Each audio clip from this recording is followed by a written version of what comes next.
Another great Vexilar product. Hi, folks. Welcome to Vexilar 1.0. Today I'm in the service center of Vexilar Marine Electronics in the world headquarters with the head of Vexilar Service, Pat Aschoff.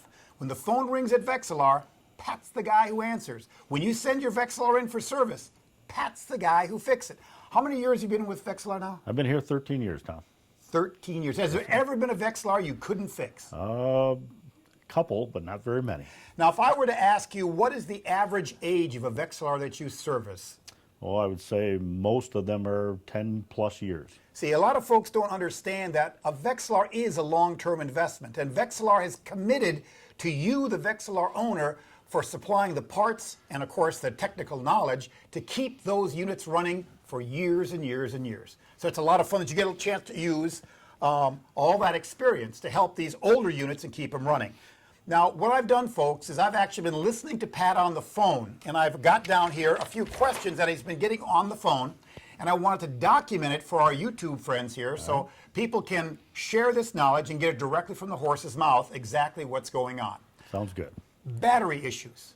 That's a big one. You got a lot of calls on battery issues this morning. That's a pretty consistent deal. People have issues with their units, and in a lot of cases, I won't say most, but a lot of cases, all it is low battery. You need to keep these batteries charged just like you would your car battery. Your alternator charges your car battery. We have to use a charger. When it gets low, damage can be done to the unit, or things like this can happen, where if you run it too low, it'll start flashing like crazy. It'll just be doing some funny things like that. Yeah. And also what's nice is the newer units will tell you with a flashing light that it has a low battery issue. Try to take care of that when you can. I remember this morning you had one guy in particular that was set to say that your Vexilar was bad, but actually he was then blaming the charger for being bad. Yes. What was the story with that guy? It was a battery. The battery was so low that the charger couldn't react like it's supposed to.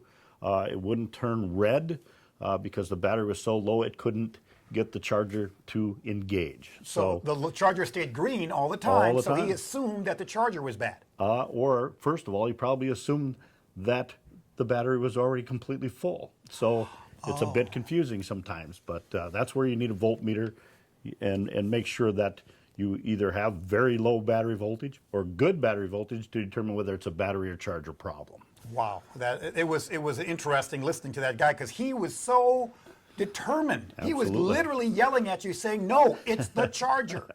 That was kind of cute. Yes. All right, now, a squealing Vexilar. You had a guy saying, I was fishing last year and I took it out and my Vexilar was squealing when it was cold outside. What's going on with the squealing Vexilar? Typically, when you have a very noisy unit, most noises come from the bad motors. They get old and they get squealy. There's no real bearings, there's bushings, but typically they just get old and just start making a lot of noise. Brushes will wear out and make noise, but not nearly to the intensity that a motor will. So when you get noises, usually it's going to be a motor issue. Now, you mentioned brushes. Those are the contact points that make the lights light up on your Vexilar. Correct. How often should they be replaced? There's no set time, Tom.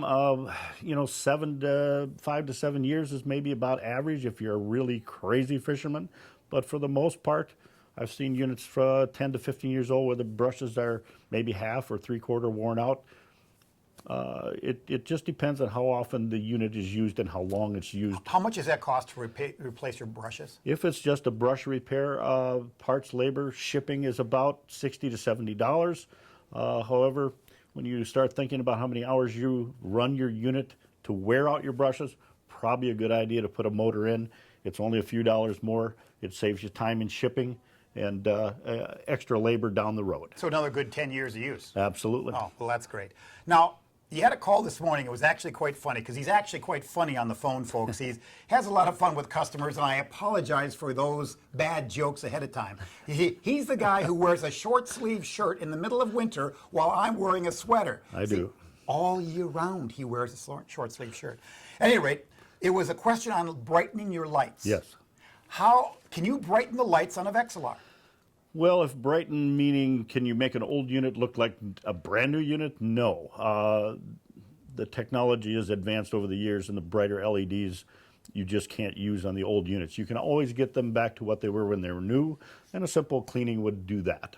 Because dust builds up on the inside, Correct, right? absolutely. So it dulls the lens, and everything appears to be darker and dirtier. Now, Absolutely. for a cleaning, what does it cost for a cleaning then? If they didn't want to touch it, send it in for a cleaning. What does that cost? A lot of times they can do it themselves, and there's directions to do that, and we can certainly email you directions if you'd like. But typically, if you just send it in, needs a good cleaning and everything's working well, $20 plus $10 to ship it back gets the job done for you.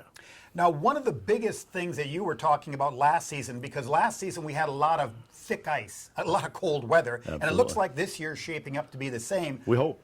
We had a lot of cut cables on transducers. Yeah. What's the story on your ability to repair a cut cable on a transducer? Well, if it's just the outer coating, a lot of times all you need to do is remove this, put a piece of shrink wrap down here, seal it up, and away you go. You want to keep water out so it doesn't corrode the wires inside. Okay. If it actually damages the wire, a lot of times we can repair that if it's at least a few inches away from the transducer. If it's right at the transducer, if you can do this and the signal comes and goes, don't send it, just buy a new transducer. You're on your way. So last year, when a lot of people let their transducers freeze in, they tried to snap them out of the hole. Yeah. They broke it off here, they pulled it off here, and they basically destroyed a $100 transducer. That's about right, yeah. Oh. Yeah, so be Yeah. careful. Don't freeze them in. Yeah, and it's not his fault that the thing broke, okay? No. All right. All right, now, how does someone go about shipping you something that you need? All right, simple enough. If you need service, just put your name, address, a daytime phone number on a piece of paper, short description of the problem, mail it to us. I'll take a look at it. Either myself or Tyler will take a look at it, and we'll give you a call back with an estimate, and we can do a payment over the phone or send a money order, and it's all done. Right now, we're the heart of winter. We're probably running 3 to 5 days. 3 to 5 days. And so that's amazing, folks, to get that kind of service in the middle of the winter with almost 1 million Vexilar units in the field. All right, well, that's it for today. All right. I'm sure I'll have some more questions coming down the pike, but Pat, thank you for answering a lot of the questions. Anytime. This is Vexilar 1.0. Have a good one. That work? And Dave West comes strolling in. That should work perfect. What are you talking about? Great job. That was so much nicer and cleaner.